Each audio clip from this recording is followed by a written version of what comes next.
buat kalian yang selama ini jualannya segitu-segitu aja, nggak pernah pecah telur, toko lu sepi terus, gue cuma mau bilang gini, tau nggak?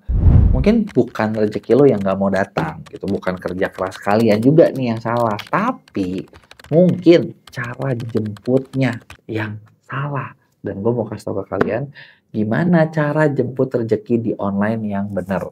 Tapi sebelum kita mulai, buat kalian yang baru nonton, jangan lupa buat klik tombol subscribe-nya dan aktifin lonceng notifikasinya ya.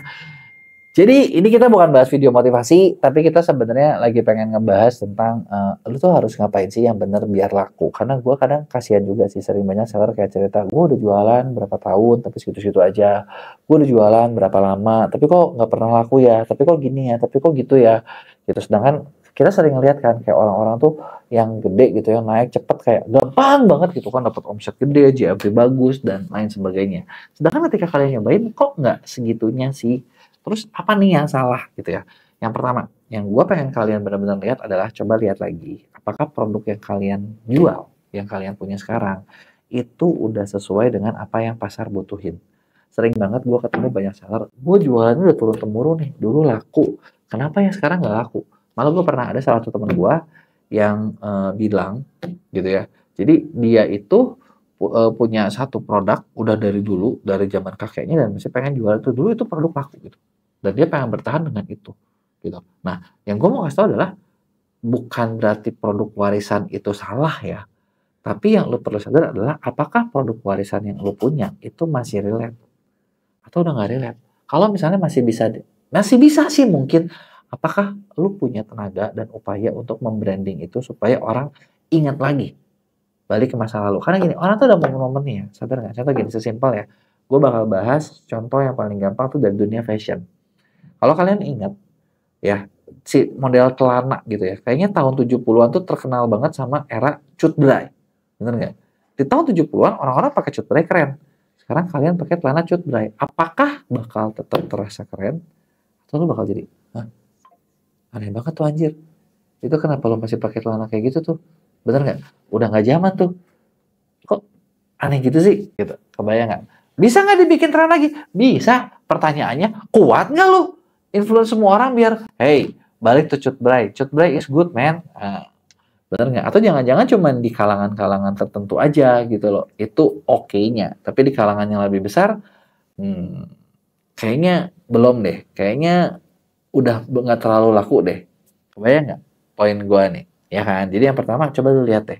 Salahnya kalian tuh di mana? Karena banyak banget seller yang ngerasa mereka nggak laku. Mereka nggak salah kok. Tapi salahnya adalah lu memaksakan menjual produk yang udah nggak laku.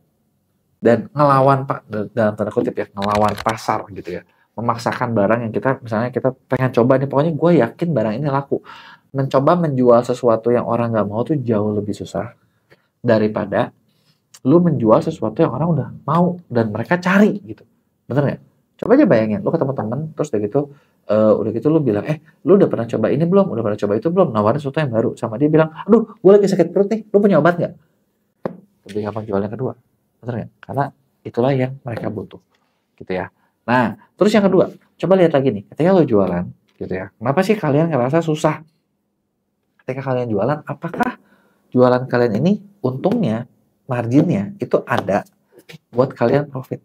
Nah, karena gini, orang pasti ngerasa, ya pasti nggak mungkin nggak profit lah. Kok kan gue kalau jualan barang 10.000, gue jual 13.000. Itu kan 3.000 aja udah pasti profit. Nah, di sini lu salah. Kalau jual online, itu ada potongan-potongannya. Ada admin fee, mungkin lu keluar budget iklan, mungkin lu pakai affiliate. Nah, semua ini, itu tuh motong di duit yang kalian terima. Nah, apakah sekarang masih ada marginnya buat lu untung? Dan jangan lupa yang namanya bisnis, itu butuh duit. Sesimpel kayak gini, gue mulai jualan misalnya nih dari lapak misalnya segede gini lah, seruangan ini nggak terlalu besar gitu ya. Barang gue di sini bisa stok masuk 100 barang. Gue mau lebih laku, gue udah jualan lumayan banyak nih. Gue mau nyetok 1.000, artinya gue butuh 10 kali lipat tempat yang gue punya sekarang. Terus duitnya dari mana? Kalau misalnya setiap gue jual untungnya gue tipis banget, bener nggak? Ya udah, jangan nyetok, nggak bisa. Nggak cukup nih waktu pengirimannya. Kebayang nggak poin gue di sini? Di sini lu harus sadar yang namanya bisnis perlu margin karena ketika mau berkembang, lu perlu upgrade lagi, upgrade lagi, upgrade lagi. Meskipun kadang ada waktu di mana kita merasa kita udah upgrade kok, kita udah maksimal kok. Nggak bisa. Bakal keluar terus, keluar terus, keluar terus. Nah, terus lu perhatiin juga nih. Yang berikutnya adalah kalian cek apakah SKU kalian nih yang kalian punya udah bisa menjual dirinya sendiri. Maksudnya gimana? Maksudnya gini loh. Kan kadang kita suka ngerasa ya, oke, barang udah oke, ini udah bagus. Tapi ternyata begitu lihat SKU lu jelek. SKU lu jelek itu gimana? Sesimpel kayak ketika kalian klik, lu lihat fotonya bagus nggak? Bikin orang mau ngeklik nggak? Judulnya oke nggak? Deskripsinya gimana? Terus gimana cara ngebandinginnya? Gue mau kasih kalian kaca paling bagus. Ya, caranya gimana? Simpel. Lu cari kata kunci produk yang serupa sama kalian di Shopee apa di TikTok.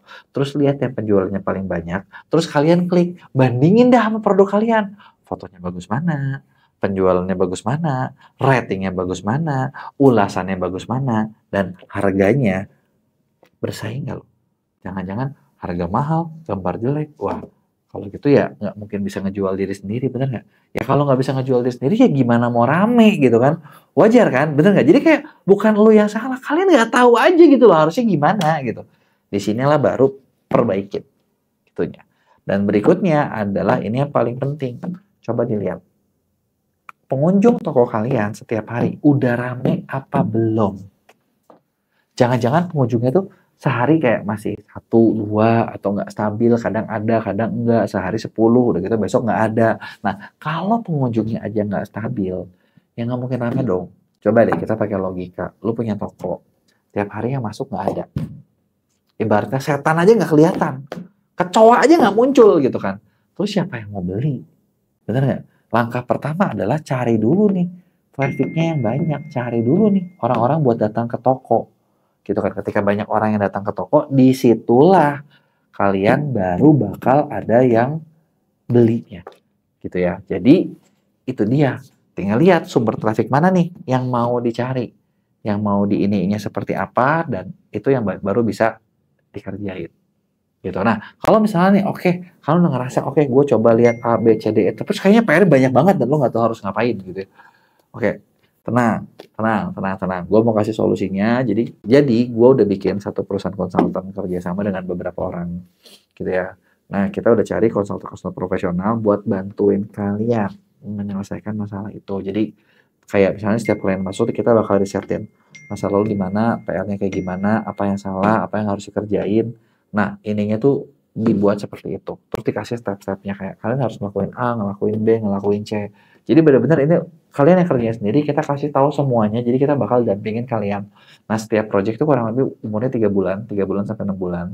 Dan rata-rata dalam setiap project itu udah ada goalnya. Misalnya kayak lu harus naik omset 20%, harus naik traffic sekian gitu kan. Nah, itu kita ada langkah-langkah yang sudah kita lakukan dan ternyata terbukti berhasil. Jadi buat kalian yang mau, lu bisa tulis di komen atau klik link di deskripsi gua. Atau gitu ya. Nah, kita juga kalau lu mau diurusin, aduh, gua udah males deh, gua mau serahin semuanya, bisa. Kita di Mia punya jasa kelolanya, kelola tokonya. Jadi nanti kita yang bakal kerjain semuanya. Ya kalian tinggal ngupdate stok aja, kalian tinggal kirim aja gitu, tinggal balas chat order yang adanya aja. Kita bakal kasih feedback semuanya. Jadi kurang lebih kayak gitu ya. Ingat, bukan rezeki lo yang salah, bukan kerja lo yang salah cuma caranya yang salah. Ketika lo perbaiki caranya, harusnya hasilnya bakal jauh lebih baik. Nah, jadi kalau masih ada yang bingung, lo tulis di kolom komen, nanti gue bakal jawab di Q&A. Jangan lupa buat like dan share.